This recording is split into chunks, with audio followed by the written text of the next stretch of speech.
Você tem medo de espíritos?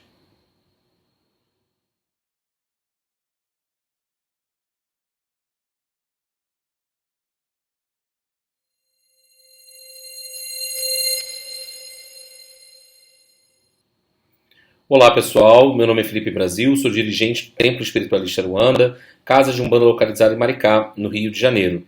E a questão é, você tem medo de espíritos? E é umbandista? É um pouco incongruente. Como assim? Que você tem medo de espíritos e incorpora, trabalha com espíritos? É muito louco isso quando eu escuto de alguns umbandistas, filhos de santo, médiuns, pessoas no geral. O que nos difere, né? Nós, espíritos encarnados, dos desencarnados. O corpo físico nada mais é do que uma roupagem. Eu visto essa roupa durante toda essa encarnação. E essa roupa ela vai se modificando.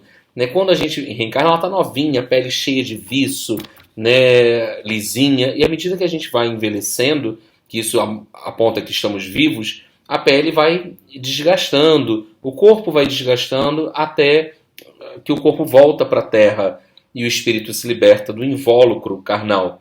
No entanto, nós somos. Kardec vai usar uma linguagem, né, que a diferença de espírito para alma. Espírito é aquele que está liberto do corpo físico. E alma somos nós que estamos aqui encarnados, encarceirados no corpo ao longo da encarnação. É claro que durante o sono há a emancipação do espírito do corpo, mas, no entanto, o corpo fica ligado ao espírito pelo fio de prata, pelo cordão de prata também, como é chamado. E dessa maneira, as pessoas tendem a ter medo de espíritos. O que a gente tem que ter não é medo, é respeito. Os espíritos é a mesma coisa que você fala com uma pessoa encarnada, você está falando com um espírito, você pode estar vendo um espírito. Pai José, mentor da nossa casa, diz que a Umbanda e a espiritualidade é muito mais simples do que a gente imagina. É só uma pessoa que está numa outra faixa, numa outra sintonia. Eu falo isso porque horas eu acho engraçado. Alguns médios, seu terreiro está apagado. Ah, eu tenho medo de ir lá sozinho. Eu tenho medo, vai que eu ouça alguma coisa, veja alguma coisa. É claro que hoje, ainda mais no mundo muito violento que vivemos, às vezes a gente fica até um pouco ressabiado.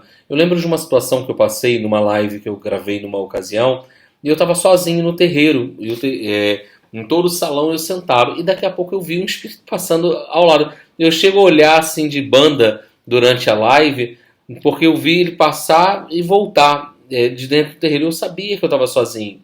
Aquela sensação de ter alguém passando me assustou inicialmente, mas não me deixou com medo, porque eu não esperava. Eu tinha um pseudo-controle da situação. Mas eu acredito que os espíritos estejam transitando entre nós, escutando o que nós falamos. Assim são os obsessores.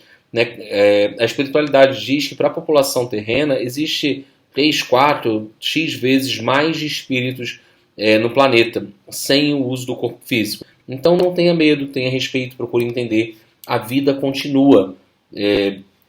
Será que você vai ter medo de você mesmo, que vai se tornar, abre aspas, alma penada quando desencarnar? Então, não dá para eu incorporar o caboclo e sonhar, e as pessoas falam assim, não, eu queria tanto ter um sonho, ver o meu caboclo, e quando efetivamente ele aparece, você infarta, né, é capaz de desencarnar, chega a ser tragicômico. Não dá para termos medo. A gente tem medo daquilo que a gente não conhece, daquilo que a gente não tem tanto domínio assim. Mas a gente precisa buscar o esclarecimento.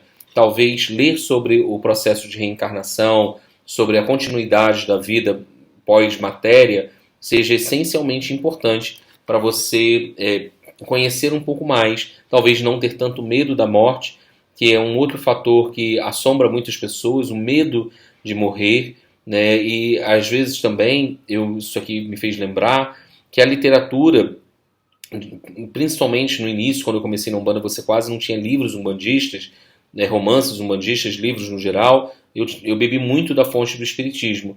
Isso ajudou a lidar com a morte, de certa maneira, de forma bem melhor, a ter um entendimento que a vida continua e a encarnação ela é transitória. Então eu deixo essa reflexão no dia de hoje aqui para vocês, deixo meu saravá fraterno, peço que se inscrevam no nosso canal, compartilhem, comentem, marquem os amigos, deixem sugestões e são super bem-vindas. Até a próxima, pessoal. Tchau, tchau para vocês.